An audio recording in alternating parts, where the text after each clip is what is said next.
On this episode of Skunk on the Table. With disaffiliations, there are fewer churches. And with fewer churches, there are fewer appointments. Churches have a part in this process. I mean, that's why they fill out that form. And there's a couple options. It's for both of them. Like, yes, we're working together well. I don't know, the pastor can go or stay, it's okay. And then get me out of here, get the pastor out of here. And it is prayed over. I mean, the time that we spend here, we open every single day that we make appointments with worship. Skunk on the Table! Virginia Conference, welcome to the third episode of Skunk on the Table. This is a video, podcast, and article series that is focused on topics of importance to our conference and the denomination, and our focus is on doing it as simply and clearly as we can. Today on our episode is the Reverend Dr. Sarah Calvert, who is the Northern Virginia District Superintendent, and the Reverend Jesse Colwell, who is the Director for the Center of Clergy Excellence. So thank you both for being here. Our topic today is clergy appointments and the appointment season. So we're going to get into it right now. So Sarah, we are actually right in the middle of appointment season. We are. Yes, we are. Just walked out of the room, I came in literally here. just walked out of the room. I did, yes. So can you talk to us about what is appointment season? How are appointments made? What are you and the bishop and the other DSs up to? Well, appointment season starts in December in the local church when the SPRCs meet with their pastors and they discern whether the mission of the church goes forward best with the current pastor or pastors that they have in the church, or whether there needs to be a change. And that information gets conveyed to the district superintendent, and the district superintendent brings that to the table during appointment season, which usually starts in January and will run mostly through April. And Jesse, how does your office fit into appointment season? Oh, so many fun ways. So basically, my office is in charge of the statuses of all the clergy, and the DSs need to know who is eligible for appointment. And so sometimes that doesn't change, right? You can remain in a status for a certain amount of years, or sometimes you're changing from one status to another. Sometimes you're going on leave. Sometimes, you need to step out of ministry for a minute, and that's okay. And so I communicate to the district superintendents, people who've had status changes, and they're already aware of this. This isn't really, a surprise. Sometimes we have people on Minute Question 16, which is licensed local pastors who are not currently serving. And so that's another pool of folks to draw from who are ready to re-enter ministry. So it also is tied to salary. So depending on what your status is, it's also how much you're eligible for. There's minimums set each year for that. And so the DS takes all that information and the gifts of the pastor and the needs of the church, and then decides prayerfully with the Holy Spirit and the bishop where that person will go. So it's a whole thing. It's like a big old jigsaw puzzle, and it keeps changing. Yes, sometimes. Because we have the clergy status, and then we also have the church status. Some churches are particularly strategically important for a variety of reasons, or have particularized needs, maybe a particular language they need to have, or they've got a cultural change going on all around them, and so we need to have a different kind of pastor in there. Sometimes we need a new planter, so that's a whole different set of gifts that are need to be ascertained. So sometimes we move people not based on what their church decides or what even the clergy decides, but on the missional needs of both the district and the conference. So many layers to appointment season. Yeah. But every year, It gets done. you, all clergy in the Virginia Conference, are eligible to receive a new appointment. Yes. And so every year, and that's why there's a big sigh of relief at the fixing of appointments at annual conference, because then it's officially official and everyone waits for that document to make sure that they have in fact been appointed to where they thought they were becoming. When the bishop says so, then it's done. It's real. Well, and it's like you say, Jesse, we hear itineracy, but for people who don't know, what does that mean for our clergy? So as you have done fun videos about, we have always been itinerant and circuit riders, and some pastors would go to multiple churches to do the sacraments. That's part of who we are. What that means for us today is that all pastors, when part of the things that they take a vow for is that they will go from place to place to preach the gospel. And so we're all itinerant. Although I will say there is something called limited itineracy. And it's a form you can fill out. And let's say that you had a child who needed certain medical care, or your spouse had a job in which they couldn't move. And so pastors can fill out that form, and the DSs do their best to honor it. but sometimes it's not possible. So it's really about the relationship between the DS and the person and the needs of the church. And it's hard because it's always changing. So. And the focal point, I have to say, is with the district superintendents and with all the changes that we've been through in the last year, there's a lot more people for the district superintendents to have to know, a lot more churches for them to get to know. So it has been a particularly complicated season the last 2 years, with most of us having 2 districts now to get to know worth of people. So it's a lot of needs and a lot of desires, a lot of strategy. It's like a big giant jigsaw puzzle. Yeah. Well, with the little pieces. Yes, yeah. Lots and lots of that them are too. strange shapes that don't always make sense.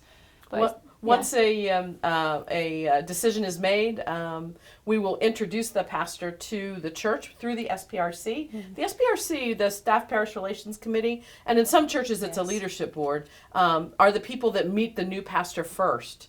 And this year we have that change where instead of announcing rolling as we have in the past, we're going to be announcing in April. April 23rd will be the date.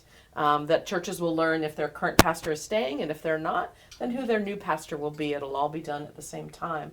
So this is a new thing we're doing, and it's to help our new bishop who is trying to get to know churches. As many things as I have to learn with 2 districts, she's got 8 districts to figure out that are all new to her. So churches and districts and all that work require a little bit of adjustment this year. So Jesse, we know that we have a number of different clergy statuses in our conference, and people might not realize, there are different people put in place. There might be lay supply at a church. There might be an elder. So can you talk about what are our number of different clergy statuses? So we'll talk about the most common clergy statuses for those who are being appointed this year, shall we? So the first one that we probably have the most of are licensed local pastors. And you can be a part-time licensed local pastor or a full-time licensed local pastor.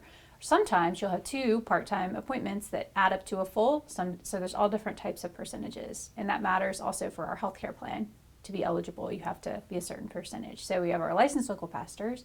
We have our commissioned members, which is our provisional elders and deacons, and they're in the residency process for 3 to 8 years, depending on when they feel led to apply. And then we have our full member elders and full member deacons, ordained elders and deacons. We have retired pastors serving. We have retired elders serving. We have retired licensed local pastors serving. We also have a lot of lay supply, which is lay folks who have gifts for ministry who will fill pulpits.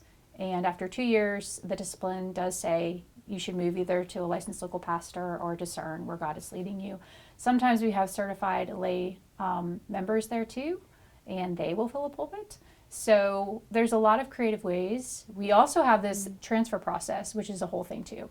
So we have people from other conferences, and their status is other Methodist, and so they apply to come be eligible for an appointment, and that's a bishop-to-bishop conversation. We also have what's called other fellowship, and those are people from other denominations who come into our conference who are already ordained, who would like to keep their credentials, but go through our transfer process and are vetted and then are eligible to serve in our pulpits. So those are the most common statuses that we have in our conference. Although, there's other statuses too. There's OPs, which is other provisionals from other conferences. And I think there's like 26 statuses altogether. But those are probably the most common. Did I miss anyone, Sarah? Did you get associate ministers in there? Oh, yeah, associate members. We can't forget the associate Don't forget members. the associate Thank you. So associate members are folks who've been in ministry for over 5 years consecutively, and they have met the educational requirements and the discipline, and they go through the full membership interviews, and they become an associate member, which means that they don't lose their license upon retirement like licensed local pastors do. And our associate members are wonderful. And most of them have been in ministry for 20 to 30 years in our conference and are invaluable. Thank you for reminding me about associate members. We don't have too many of them anymore. We love you, associate we like members. Them. We're getting one this year, too. Yeah, which leads to another issue, which is with disaffiliations. There are fewer churches. And with fewer churches, there are fewer appointments. And so there are guaranteed appointments for all of our elders. Our elders will be found if they're in in a good status, they'll be found an appointment. Our provisionals who are in the process and that 3-year process that that is so much a part of the life of our clergy excellence teams and boom, they are also guaranteed an appointment, and I think associate members are as well, are guaranteed an appointment. So, but if you are a licensed local pastor, if you're a certified lay, if you're some of these other statuses that we talked about, if we don't have enough appointments, there may not be a room for them. And our transfers, and particularly, is a challenging one. There's a tremendous amount of people transferring from some of the conferences that have had mass disaffiliations in Texas and Alabama, West Florida, and with both within the jurisdiction and also even outside. So we're hearing a lot from people trying to find positions in conferences much harder hit than Virginia. We haven't had as many, near as many, but which is one reason I've been saying to people, you need to call Jesse. You need to move. If you are a certified lay minister, you need to become a licensed local pastor. And if you're a licensed local pastor and you've been at it for a while and finished all the requirements, become an associate member. And if you have avoided getting into provisional, now would be the time to go into provisional. So they're all good things, all good movements to progress in the work that we do and to assure appointment making goes smoothly. Well, and historically, we've always been a conference that people have wanted to be part of. And so not just like the mass exodus because of disaffiliation, like we've always had other people from other conferences wanting to come. And so I guess we are a desirable conference. Desirable, yes. We're also, we show more stability. Yay, Virginia. But it's hard because there's even more this year. A lot more. So that's what's difficult. Because I think that the DSs and the cabinets want to care for our folks who are already here, but also be open to who God might be sending us as well. Yeah. So you both have referenced the new reality we're in, and we'll still figure out where we are going into 2024 and whatnot. But how do you foresee our clergy statuses going forward in the church? I think there was a Lewis Center article a couple of years ago talking about how lay supply is really becoming a larger. Do we see more lay supply in Virginia? Absolutely. Yes. We have a cohort this year, and they have classes that they take together and a lot of fellowship time, and I think we're even going to have a gathering at annual conference. But we have seen an increase in lay supply, also because it's the fastest entry point into a pulpit, I would say, because if you want to be a licensed local pastor, you have to be a member of a church for at least 1 year, and that doesn't apply to those who are lay supply. So I think that might be part of the reason, but most of the time people will go on. But I would also say we had 59 people apply for provisional membership on the front end this year, and that's encouraging. And some folks, will withdraw from the process, won't get recommended by the DCOM their first year, and so some of those don't make it all the way through to the interview process, but that is a good number. I will say our numbers for ordination have been steadily decreasing over the past 3 years.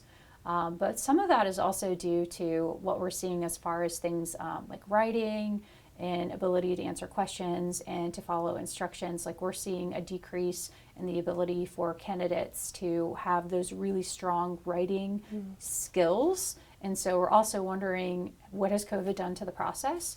What are universities teaching and expecting as far as paper writing? So I think that there's a lot more involved in the interview process than the applicants themselves that we're seeing. Every SPRC, every church should want to have a well-educated clergy person at a minimum. So that's something that we work very hard on, and something that Boom has done an excellent job of keeping a standard that we're trying to make sure everybody meets. So you don't want somebody who doesn't know theology, and you don't want somebody who doesn't know Methodist theology. So that's a big issue.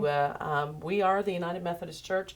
We appoint United Methodist pastors. They are expected to know theology, how to practice, how to worship in a United Methodist Church, how to do the basics, how to visit people, how to in the hospital and things like that. So these minimums are important to make sure that there is some consistency. Every local church is different. Trust me. They all take their own take on it, right? But there are some basics that everybody has the right to expect from the leadership that we send them. So well, I'm glad you brought that up, Sarah, because for people who might not be in the process or have loved ones in the process, they might not know what it means to come before the board, what they're being asked to do. it's hard. And in the Methodist Church, it takes, in our conference, in some conferences, it's 9 years, but we require at least 3 years of provisional residency. It takes 10 years before people are able to be ordained. And two sets of exam, of both paper Yes. and in-person exams. So, Yes, the first set of interviews, 4 interviews, 45 minutes with 15 breaks in between and a lot of papers. And the second set of interviews is 3 one-hour interviews with 15 minutes in between, and also requiring a half a unit of clinical pastoral education, which is not in the discipline, but we require that in Virginia. It's like 400 hours. We require an additional preaching class. So we have some extras that some conferences don't have because our expectation for excellence is high. It's high. And we revisit that sometimes because we wonder if CP is keeping folks away because they just can't do it. They don't have time to go to the hospital and be a chaplain.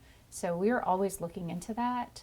But at this point, we're keeping that. But it's very vigorous. It's a lot of work, especially alongside being in seminary or serving a church or working a secular job. It's a lot of work. It's also quite expensive to have a seminary degree or to spend 5 years doing the course of study. These are not inexpensive things. So there's a tremendous amount of work that goes into it, and it is incredibly valuable. And so helping pastors to progress in that and to make the next steps for themselves, and helping churches to understand the kind of pastor that they're getting are all a piece of all of our work. So. In our conference office, we offer funding for people. So we offer funding for those who are going to seminary. We have grants and MEF loans, which are service loans, which says that when you're done, that you'll come serve and you don't have to pay it back with service. And then we also have, for those who are going on and doing COS, like licensed local pastors, we also have funds for that. So it is a cost for each individual, but our conference does subsidize a lot of those costs through apportionments that everyone gives. So scholarships that, too. And scholarships, so that folks can complete the things that are required. No, thank you for explaining that, because I think it's helpful for people to hear not only how the whole thing. how our wonderful gifted clergy, what they have to go through, but also It's a how we value that and value that in our conference. In the same vein, so that people can understand Virginia in terms of churches, what does it look like? Are we more small churches? Sure. Okay. Most of our churches are under 100, and I would say probably a good percentage of those are under 50, or 50 or under. So most of our churches are spread out in the rural areas. So that's the nature of it. In my high demographic area, where there's a lot of people all stacked on top of each other, we have the fewest number of churches, I think, of all of the districts. But we also have the most amount of clergy, because many of our churches are multiple clergy, which is something we haven't talked too much. There's a great call for associate pastors, some in specific roles, but very often just helping a pastors when there's a church of, say, over 300 or 400 people. You need an extra set of hands that are fully trained. So, and this is also a training ground for some of our newest pastors as well. But some have a real calling to that ministry. So Sarah and Jesse were not always a DS and in the conference office. They are pastors, and you have been in the local church. So from that perspective and the perspective you have now, how can lay people celebrate and also support their clergy? Clergy who might be getting ready to move, clergy ready to come in. What can lay people do to support? One of the things we always tell pastors when they're transitioning and they're like, I don't know what to say or do, and we always say, just go and love people. And the same is true for the congregation. Love the people that are called to you. You never know, sometimes our churches have always had the same kind of pastor for a while, and then maybe they'll get somebody who's new or different, somebody with some diversity that isn't the diversity that's in that congregation. Just love who comes. Pray for them, help them with their success, celebrate with them, cry with them, the same as they would do for you. And I think that goes a long way to helping people come to understand each other better and to grow as disciples, both because pastors are still growing too. We are never at perfection. We are always working toward it. But loving and praying for your pastor is really one of the most significant things that you can do for them. And there's some practical and liturgical things that people can do too. Like I tell outgoing pastors with their SPRCs, one thing that's a gift is always make sure there's money in the moving fund. Always make sure there's money in the parsonage fund. and build that up, because each year that could change. And I think you can help a pastor with the move if they request it. I remember my first appointment, I got there, I didn't have a lot of stuff then. And in 5 minutes, like all my stuff was out and being unpacked by others. And although I was thankful for that help, so it's also asking the pastor, what do they need? Do they have a family? Do they not have a family? What are they looking for a gym, connecting them in the community, helping them see the major folks there and who to talk to. I think that also liturgically, something that's really moving is to do the service of receiving your pastor. I can't remember the formal name for it right now, but and that's a really beautiful service. And I also think the SPRC chair has a unique role to prepare the congregation. So I think that it's helpful to plaster that person's picture everywhere in like a little bio, and also talk about the new pastor when you find out every Sunday, like pray for them before they come. And also like cheerleading that pastor. Yeah. So even before they get there, you're already celebrating all the great things and not, spreading anxiety and fear, but celebrating that this is something exciting. So there's a lot of things that you can do, Something we do in our district is when we have cross-cultural, cross-racial appointments, we also do some special training around that, so that it's not just the work of the pastor to figure out how to do this work, but it's the work of the whole congregation together. Including the pastor, to do the work of receiving somebody cross-racially or cross-culturally. So that's a piece of the work. Paying people, surprisingly enough, sometimes is an issue. So making sure that the church's finances are in order so that it knows ahead of time what it can afford and what it can't afford. That goes into some of the work that we're doing now in the appointment process. And making sure that that people have, for example, my churches in Northern Virginia are starting to have fewer and fewer parsonages, so the pastors are being offered housing allowances. Housing allowances have to be enough for somebody to rent or to either a house or an apartment that would have 3 bedrooms and 2 baths, which is the standard for a parsonage in the conference. So making sure that there's enough money to do that is very important, so that so that the first thing a pastor does isn't try and find a place to live and there's either no place to live, which is not uncommon in Northern Virginia, or that there's enough money to make sure that their family can be there. In a reasonable place. So. Well, especially housing is not great across the board. So that's Amen. But Amen, churches sister. do not get rid of your parsonages. Take care of them. Because the other thing is arriving at a parsonage that is not in good shape, where the roof is leaking, or nobody's cleaned it out, or there's that snakes. I haven't had snakes. Mice, definitely I had mice. a snake. Yeah, that was fun. But I think that's a great example, because we would not want to live in a situation like that. Like you can show your love by welcoming your pastor to say, we would live here too. So Right. And I mean, I think writing cards is also really nice, like either before they come or right after they get there, collecting them so you can present them, because that's a way people can feel welcomed and also start getting to know people in the congregation. And also something really great you can do is you can do meals for your pastor the first week, or give them a DoorDash card, or stock the fridge in the parsonage. I mean, there's so many. And if they have kids or special interests, like leaving some things like that there. Like I know they made this little gift basket for my son, and that was really exciting for him. So, but I think it's unique to each congregation. Yeah. And it's also fun if you get things from the area, like gift cards from the area, so they can try out the different diners, all the local places. And it helps them to know where to go and where to try. And I think that's also a really beautiful gift that can be received by, a church to a pastor. Something also is to remember not to forget to say goodbye to the pastoral family that's moving. Sometimes once it's announced, everybody kind of like, oh, yeah, here you are. It's nice knowing you. But saying goodbye to the pastor and maybe their family on their way out the door, celebrating their ministry together. And there's a ritual that's also a closing of ministry, which is also a good thing, where everybody says, all kinds of stuff happened over the time we've been here. So, let's forgive each other and go forth as Jesus would have us do. So that's an important part of the process of it's harder to welcome if you haven't also said goodbye and kind of closed that door too. Yeah. All right, I'm going to open up the floor to either one of you. Is there anything else about appointments that you think maybe there's some misconceptions about, or just anything about this process that you think people should understand?